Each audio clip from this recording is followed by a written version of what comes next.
the theme of the session is apathy, and the myth of apathy and backwardness in national history. So we have three speakers to talk to us about their various areas of expertise. The first speaker is Seng, who will be discussing how Singaporeans, such as urban kampong dwellers, have expressed their historical agency. Right. The title of his talk is Apathy, or How History is Written by the Elites.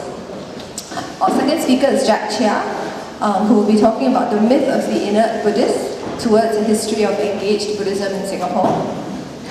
And our third speaker, Jason Lim, will be talking about the trishaw industry, moving from public transport to lift. So without further ado, I'll hand over to Seng to take it away.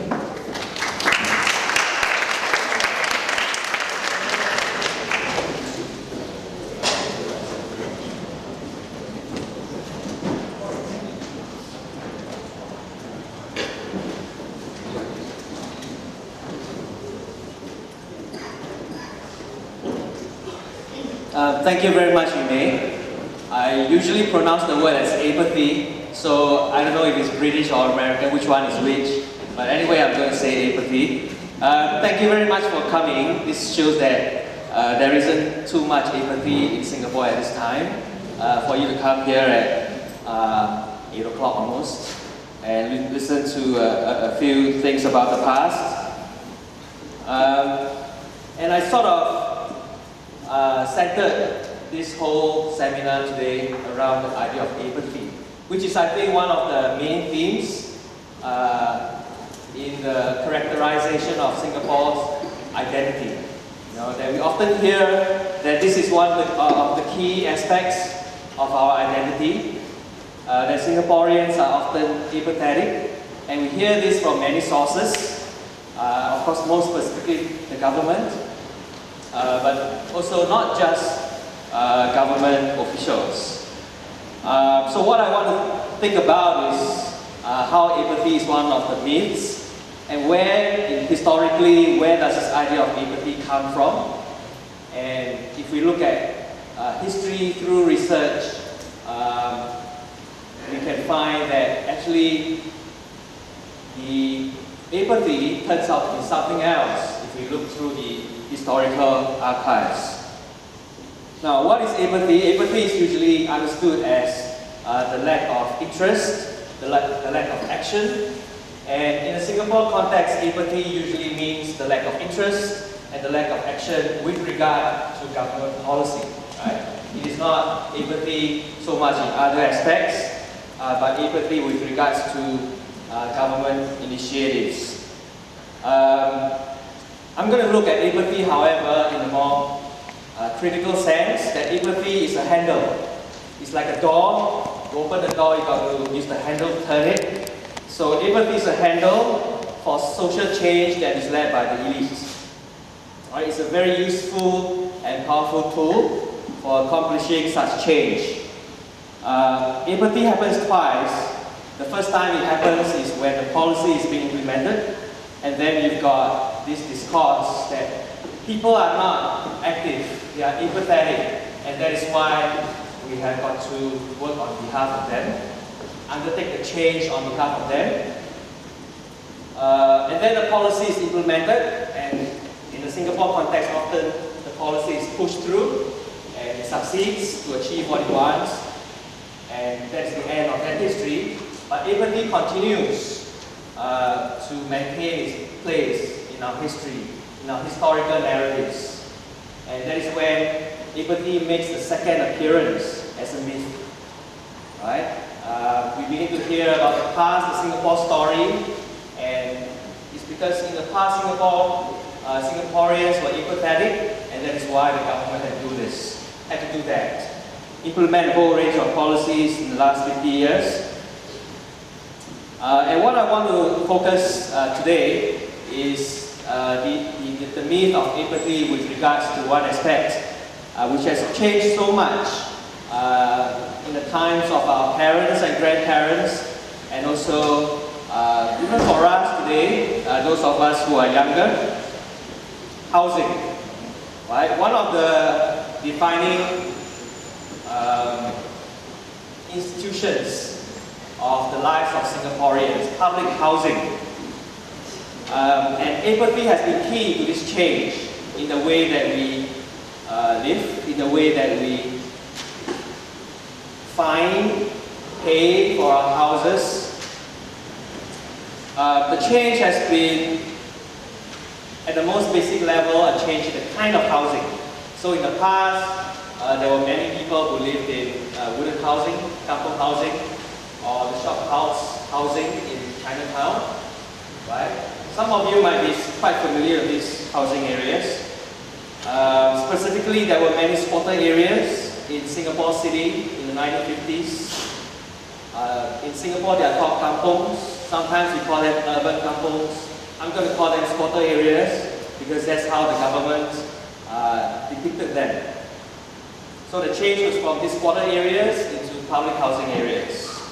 The squatters who live in this housing, they became no longer squatters, they became owners of public housing, and they became citizen workers. And for the whole of Singapore, the change was from Singapore as a very disorganized colonial city under the British to a very disciplined and well-planned city of public housing and eventually a nation state. This is the kind of housing that some of you might be familiar with that was called squatter housing in the 1950s and 60s. This is actually quite close by. Does anyone want to guess where this is? Sorry? Louder? No, not Chinatown. Chinatown doesn't have much of this, by the way. Okay, Hosui.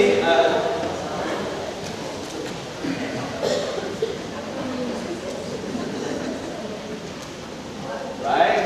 River. Nearby here. Is there any area like that? Kampung Malacca? I don't know where that is. Where? Yes, I think quite close by. I don't know if it's exactly there.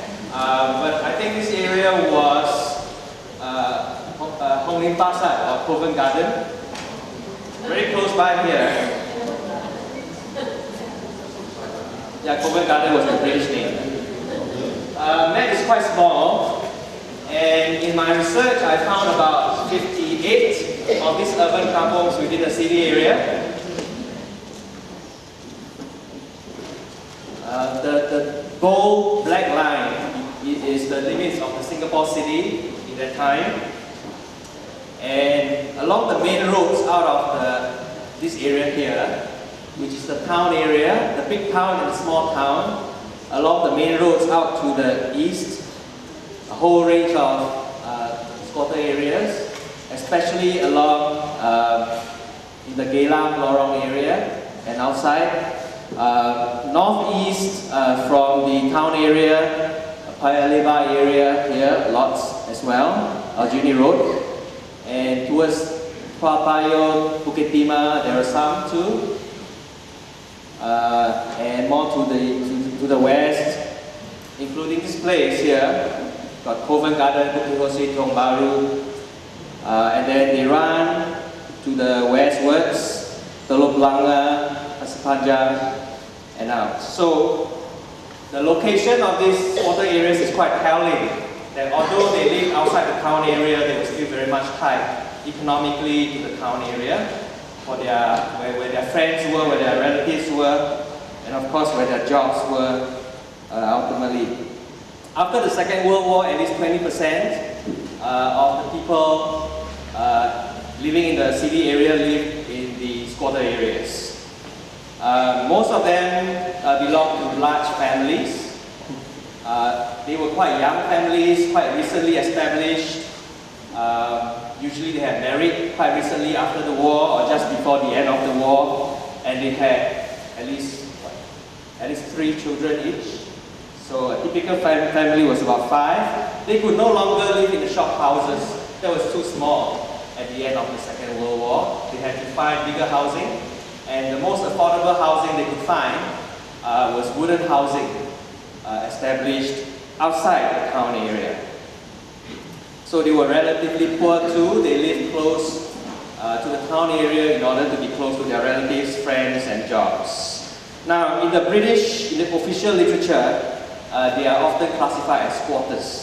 Now, technically, they are not squatters. A squatter is someone who squats on someone's land, builds their own house there without authorization, and just lives illegally on someone else's land. But it's not really true, because most of them were actually tenants. They paid rent, just like anyone else in Singapore at the time. They paid rent to a subtenant or a landlord. The only thing that was illegal about their existence was that they lived in housing that was not approved by the government. The government would never approve this kind of housing, right? Yeah. They would consider this kind of housing as insanitary, as dangerous even, because they were built very close to each other, and there were no adequate fire breaks. A fire could easily destroy a settlement like this, as we will see later. So a very familiar discourse about these squatter areas under the British government, and also subsequently under the PAP government, was that these were all dangerous places. This was all insanitary, dangerous, and the people living in these places were apathetic, right? The biggest fire in Singapore happened in one of these areas at Bukit Ho Swee, very close by. And 6 years after the fire, HDB published a small book on the fire, which said, the fire disaster was a blessing in disguise. It is a far too familiar picture of an inert community who would not think of moving from their unpleasant and dangerous surroundings until a fire makes the decision for them. Alright, so according to this statement, people cannot make their own decision responsibly, and they will continue to live in fire-prone, insanitary housing. So HDB has got to do the right thing for them and move them on to public housing. In that sense, the fire was a blessing in disguise. The other reason for living in why people would live in squatter housing, to live with pigs together. They live together with pigs. The pigs are not kept in a cage, in a sty, but they run freely. This was another reason given why these squatter areas were so dangerous and diseases could spread in these areas. Well, the Bukit Ho Swee fire in 1961. Now, apathy was important to the bigger plan in Singapore in the 1950s. And the bigger plan was the master plan. The plan to remove the squatter areas and replace them with modern or planned housing. The master plan 1958 decided that it was impossible to improve all of these squatter areas, and they must all be removed and their residents removed to better housing. What kind of housing would they be moved to? Only one kind, public housing, government-built housing. The government decided that the private sector would not be able to build the housing for most of these squatter population. So the SIP, which was the agency that was building public housing before the HDB, began an experiment to build low-cost public housing in the 1950s. They were considered low-cost, but not low-cost to the people who found that they were too expensive to rent, and that is why they continued to live in squatter areas. But what the public housing of the SIP and later the HDB meant was that there will be confrontations. Right? If you are living in a squatter area, like the area that is not visible in this photograph because it's being burned out by the fire, would be if you have to move to the right side of the picture, public housing. These are all public housing in Tiong Bahru, built by the SIP in the 1950s. Confrontation between two kinds of housing, two ways of life. What did the people do? And that is the question I'm interested in today. You find that people are expressing their agency. Right? They are not just being evicted quietly, they don't just go, but they find ways to fight the resettlement, the eviction, the rehousing. And this agency is not just about politics, although we'll talk about politics later on, but the agency expressed itself in different ways. Sometimes it was organized, sometimes it was not organized. Sometimes it was large scale, sometimes it just happened at an individual level. And some of these academics call these the weapons of the weak, right? When you are weak, you don't have the political or financial power to fight a powerful authority. What you do is you engage in certain kinds of resistance, which are sort of under the radar, behind the scenes. You don't fight one-to-one or face-to-face. You find ways to frustrate a superior enemy. And interestingly, some of these ways can be verbal. They don't have to be physical. They don't have to be political. But you can fight a superior enemy through things like insults, gossip, which Singaporeans can do, right? Just talk. Coffee shop. Find a coffee shop and talk. We'll talk more about that later on. I'll start with the gangsters, right?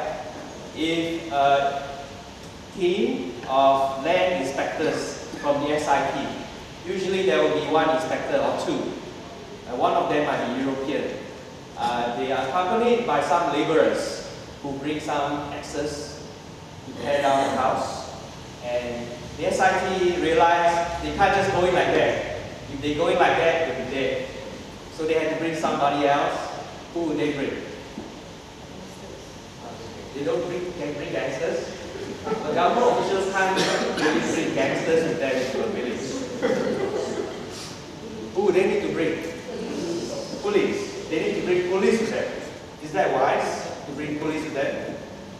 If you're going to evict someone and it's not someone living alone, but they're living in a settlement of a few thousand people, actually the presence of police will actually make the situation worse, right?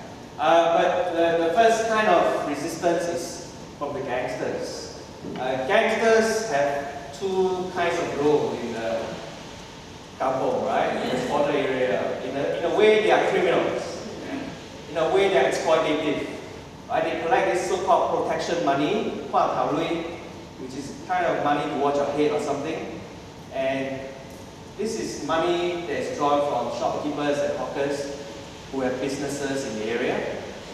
And often, this is just a pretext to collect money that is under your control. But in another sense, the criminals, the secret societies do provide some kind of protection. Because the police was not there, there was no neighborhood police in the squatter areas. And so, what kind of protection from what? Protection from outsiders who might come into the village or the squatter area to cause some harm. And of course, protection from other secret societies. Yeah?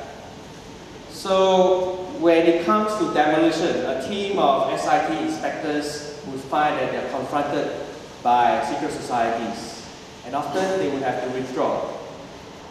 Right? The SIT mentioned in many reports that the land inspectors were being threatened, abused, or even beaten up on some cases when they tried to demolish an unauthorized house. At the second level, you have got agency at the community level, where the whole village becomes angry, becomes agitated, and they try to oppose the demolition team. And the squatter areas in Singapore is not like a village. It's not like a village where everyone knows each other. It's very urbanized, right? Because as I showed on the map just now, all these squatter areas were tied to the city and to the commercial and gradually industrializing work of Singapore under the British and later under the PAP government. So they were both urbanized and they were both community spaces. So there was a sense of community still in the squatter areas. And from this sense of community, you have got a culture of self-help. So you've got neighbors who are willing to help each other. beginning with very everyday things, borrowing things, repairing a house, things like that. But when someone comes in to evict some of the households, sometimes they arouse social resistance from the whole village. And this happened in 1958 at a place called Geylang Lorong 27. A SIT team of inspectors and policemen, so they had 2 policemen with them. They went into the village and they tried to evict 3 families. I think 2 of them were Chinese and 1 of them was Indian. And one of the Chinese families refused to go. And there was a lot of confrontation the whole morning.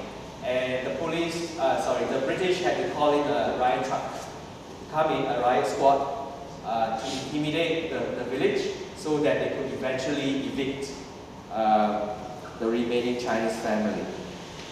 In another case, close by in Covent Garden in 1956, you find that many of the SIT officials and the Indian watchmen, the Jagas, who would be stationed at the village, at the squatter area to watch over the houses, they were also threatened. They were told never to come in again to try to destroy the houses. And the women of Covent Garden were actually involved in resisting the eviction and rehousing. They didn't want to go, and the SIT was not able to force its way. So you find that from 56 until the early 1970s, Covent Garden was not cleared. Even after the Bukit Ho Swee fire, you think that the new houses that are built at Bukit Ho Swee would enable the people living at Covent Garden to be moved to Bukit Ho Swee, but they didn't do it. Only in the early 70s was Covent Garden fully cleared. And in Covent Garden itself, there were 2 kinds of resistance. One was the kind of physical one. The other one was kind of cat and mouse, right? So the SIT came in sometimes, and sometimes they would not face resistance. I mean, if the SIT had superior force behind them, so they seal the house and then they leave. The Jagas kind of maintain a surveillance over the area, but not completely, because after the officials leave, the residents come back, they unseal the house, and they rent the house out again.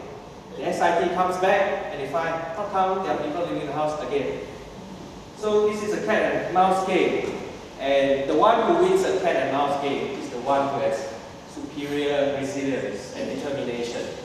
Right? So how often would the SIT want to go back there and check and enforce its own authority? In Covent Garden too, there was something else that was happening. There was kind of cat and mouse. In fact, this mouse could never be caught. And this mouse, I'm referring to the rumours. Right? The SIT heard a lot of rumours that the residents of Covent Garden were contemplating to engage thugs to give trust inspectors and Jagas a thrashing. So they got afraid. Right? If they send in a team there, would they get beaten up? So this also affected the confidence, the morale of SIT officials in Covent Garden. And since I'm talking about the rumours, I should talk about the rumours of arson. Right? When I tell people that I was working on the history of Bukit Ho Swee, they were not interested in anything else, but they were just interested in who did it. Right? So these rumours are the classic weapons of the weak, because you cannot really suppress rumours. Even in Singapore, you cannot suppress rumours. You cannot suppress the word of mouth that passed between friends and neighbours.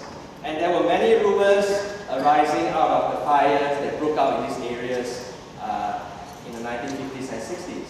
It was not just Bukit Ho Swee, it was every big fire, as long as every big fire was kind of related to the rehousing of people in public housing afterwards. And remember, it was not the HDB that first built this emergency housing after the fires, but the SIT had already begun to build housing after the fire. Well, this is one of the reasons why people were speculating that the government had set the fire at Bukit Ho Swee, right? Over here,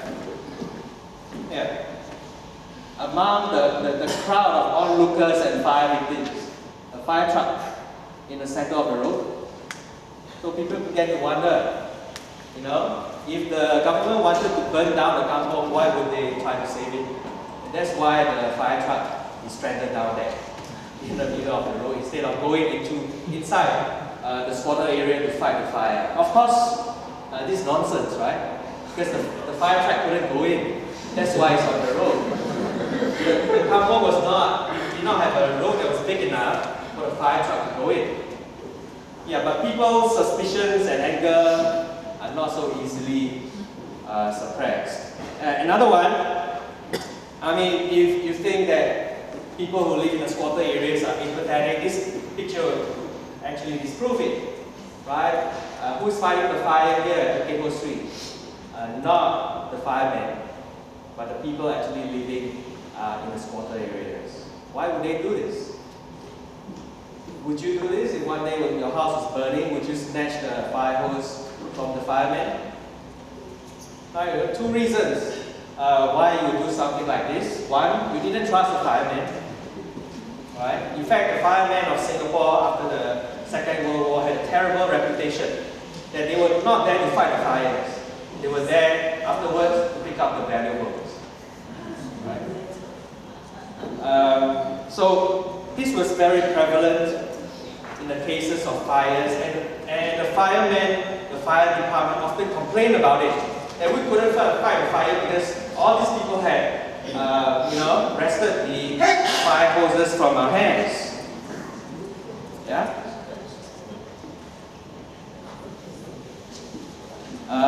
This is a good one.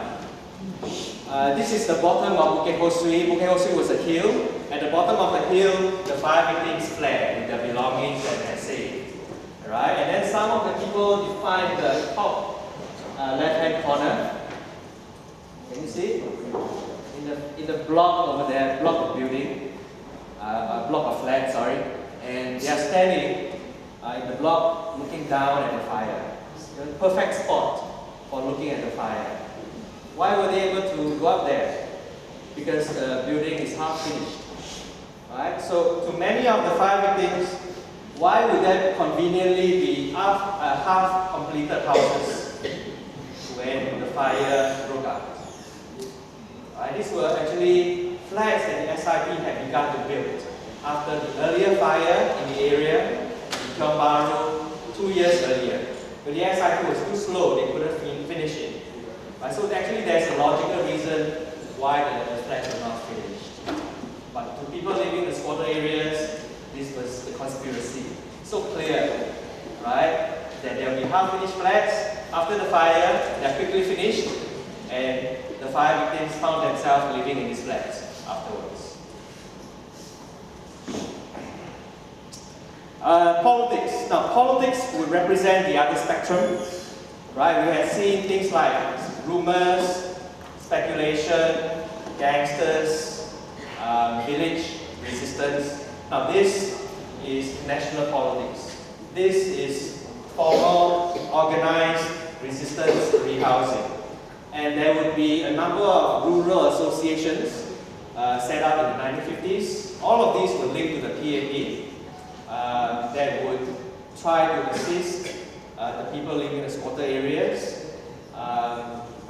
try to negotiate more fair, more adequate compensation for changing their houses. The first two, the Singapore Farmers Association and the Wooden House Dwellers Association, were the first two to be set up when Singapore had a more open and pluralistic form of politics after the Random Constitution. They were both linked to the PAP. Many of the people in the leadership were communists or socialists. It's not easy to distinguish between them. In 1956, they were banned after Lee Yew Hock cracked down on the left wing in October. Immediately after their ban, there were the two other organizations on this page, the Singapore Rural Residents Association and the Country People's Association. They had been set up beforehand already. In case the first two are banned, the next two would go into action. And so the next two associations replaced the first two, and they worked for a few years, from 56 to about 63. They tried to negotiate. And so what they did was on a political level, right, to push the politicians, to push the British, to give more recognition to the rights and the interests of people living in the urban areas. Right? Before the PAP, the political scene was dominated by the elites, the political or economic elites, and there were very few groups that represented the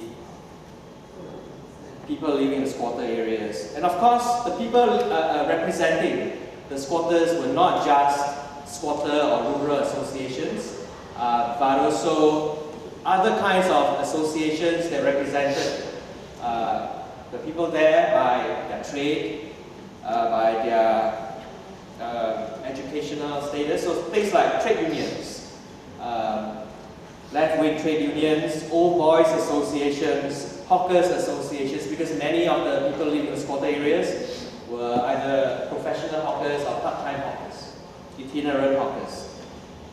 In 1958, there was a breakthrough. The PAP won the city council elections, and Ong Eng Guan, you might know this, became mayor of Singapore, and he instituted a new policy. He called a new policy for the kampongs and also for the slums of Chinatown. And one of the things that emerged out of this policy was the city council began to form volunteer firefighting squads.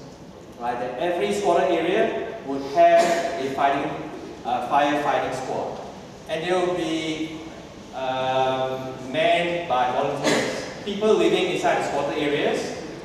The city council and the fire department would train them, or some kind of training, not professional training. Give them some basic equipment like hooks to pull the burning attack from the roofs. And so you find that actually people, the youths of these kampong areas, were actually playing a part in trying to keep their homes safe from fire.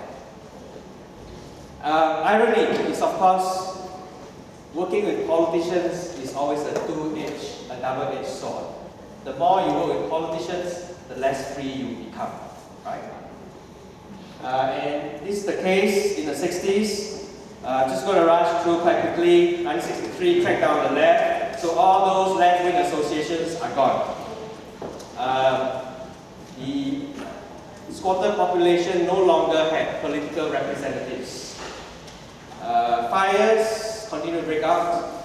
After Bukit Ho Swee, there were still some major fires. And after each fire, the fire site is bought over by the government, which built HDB housing on the fire site, enabling the squatters to move into the squatter areas and to clear other areas nearby.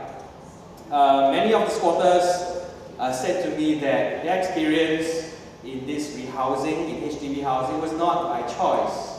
It was bo bian, right? They had no choice.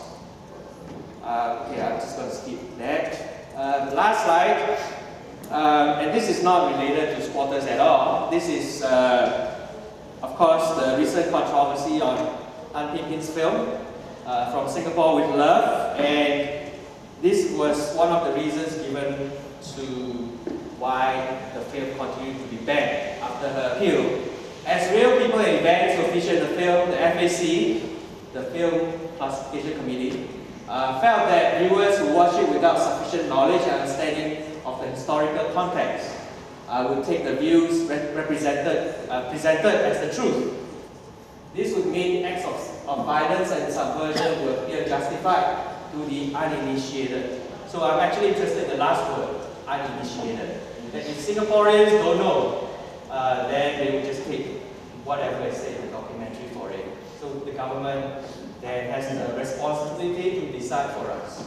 Right? So this is kind of a continuation today 2014, about the ways that Singaporeans are being represented as being immature, as being apathetic, and therefore requiring paternalistic policies and decisions by the government. Just to conclude, apathy is an accusation for mobilizing elite-led social change. It's an accusation, it's not a fact. Singaporeans were not apathetic in history at all. Their agency, however, is diverse. Sometimes it is very clear-cut, it is physical, it is political, but often it is subtle. You can't see it easily. It's subtle, it's covert. Weapons of the weak. And so I'm thinking, as part of this series of talk about the myths of Singapore history, that perhaps understanding what apathy really is and how agency is expressed among Singaporeans in different ways. We can think about socialism, social activism. That was not a slip of the tongue. The two words are quite similar, right? Social activism that is more broad-based, that will try to consider people's perspectives and interests rather than social activism that is led by a small group of people. To broaden social